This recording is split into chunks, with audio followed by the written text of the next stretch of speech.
you gonna show us your back? Yeah, well, the back's not too interesting. Just have some greenhouses and we're planting in the peripheral.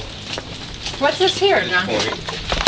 That's a variegated sorrel. So if you want to try that, you could definitely try it, but I'd recommend one of these plants. Everything I grow, except for like maybe this tree here, which is original, is not edible. That one you might try a small leaf. Usually the baby plantings of the variegated sorrel are much tastier. If they get really old, like those ones, they get really bitter. But nonetheless, they're still edible when they're baby. It's not bitter. So yeah, if you here, try one of these. I had one of these old ones. I hadn't had any in a while.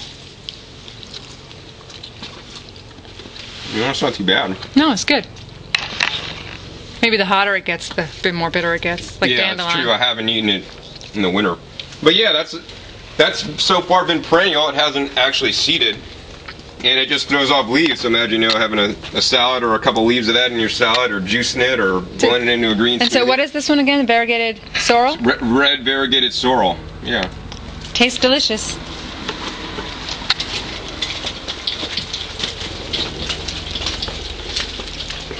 So we met your gardener. He said that you'll say it's not much work, but in actuality, it actually is a lot of work. It's a lot of work. It is a lot of work. Can I try that? So this we have planted out in all kinds of different things, and right now we just have a lot of things in pots. And we grew up against the back fence on a trellis, like winter squashes for fun. And now we're doing some snow peas as a cover crop / food crop. And then right here we have a big section of fava beans. And many people don't know, but you know, in moderation you could eat the fava bean leaves. Yeah. I wouldn't, you know, if you're raw, I wouldn't probably make a salad out of them, but you know, a couple leaves here and there, they're actually kind of tasty. So, you eat fava beans raw? Or do you cook them? I don't cook anything, so, but these aren't necessarily, these are more for a cover crop for me, an edible cover crop, and you know, my gardener and I have friends that'll eat them. And I have eaten them raw, but I'm not a big fan of the beans. Me either. Yeah. At all. But you know, that tastes kind of like a nutty, the green's kind of nutty and has a decent flavor. But this is my tree kale that's, I don't know, 4 or 5 years old. Now it's... Start from the bottom of the show. Yeah, we have to like pin it up, because if you don't train it, the vines get all crazy, and it was getting all, you can kind of see the stems get all crazy, so we tried to make it real tall and just give it some sun. And this is an Asian pear tree that's now blooming. So how many fruits are you growing?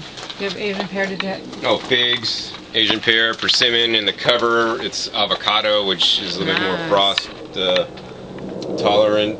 I have a loquat tree, that one coming up. It's actually flowering this year for the first time. I have an apricot, a peach. That's that tall one right there. And we could go over there actually. And then fajoas, sweet gomi. They're in the front yard. Wow. I don't know what else. And you said this is just 1/10 of an acre. Yeah, 1/10 an acre. It's phenomenal. So yeah, these are. This is another older. Oh, actually, these are potted. We pulled up different plants in beds when we were redoing the bed. So I don't like taking out plants that are still productive. So these are just some kale plants that we just dug up. We have them all in pots. We could either replant them or give them to friends, and for the most part they're kind of like, I don't know, just letting them live. So, do you have a favorite plant out of all of them? Like winter or summer or what? Okay, for each season, do you have a favorite one? Yeah, I mean, pretty much all year. Actually, in the winter, I like the tree kale is my favorite. For favorite green, I mean, there's other plants, but for, I guess, greens are really important in our diet. Most people don't eat enough greens, so it's definitely important to eat enough greens. That's great. So can we see your, you have multiple greenhouses, I see. Yeah, we have 2 greenhouses. This is the original one, and then also, you know, this is another thing, growing raspberries. Oh, so this is a nice shady spot underneath my awning of my house, and not a whole lot of things like the shade.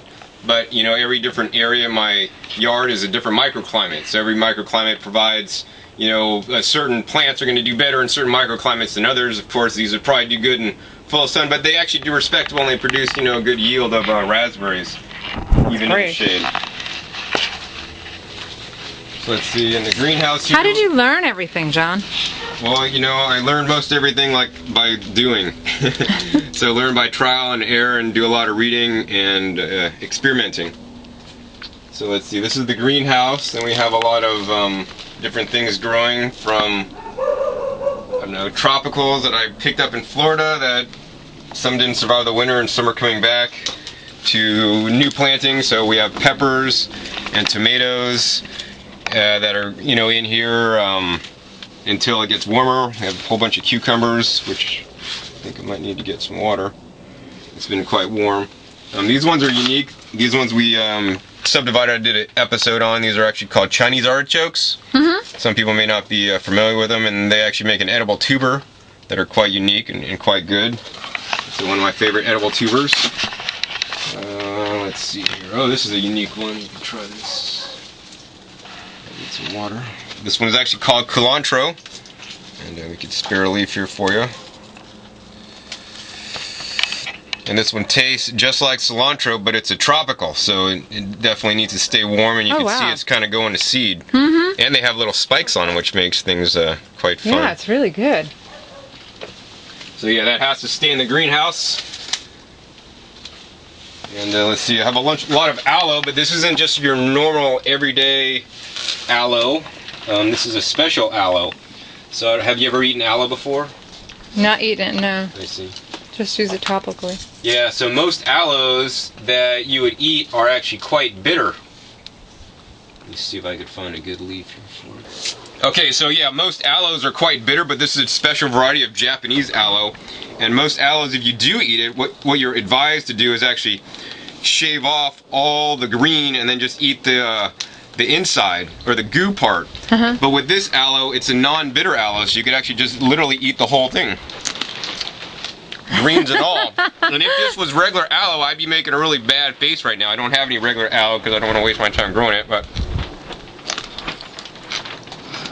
you could just blend this up into a smoothie or whatever else. Aloe is very healing, you know, for our digestive system. Yeah. And it's Want to taste it? one of my favorites. Here's Kitty Cat Japanese tasting Japanese aloe. It's timid bite. One of my favorite recipes is to actually just... That's weird. I used to just blend up the goo without the greens with orange juice. It's a really good recipe. Or now with the Japanese aloe, I could just take orange juice or tangerine juice and blend it up. The whole leaf. The whole leaf. Instant green smoothie. Did you taste it yet? Yeah, kind of. It's just, I don't know, it's weird. And once again, this can be used topically, you know, for healing sunburns and all that kind of stuff, you know, and always freshest is bestest. Yeah. Let me taste it.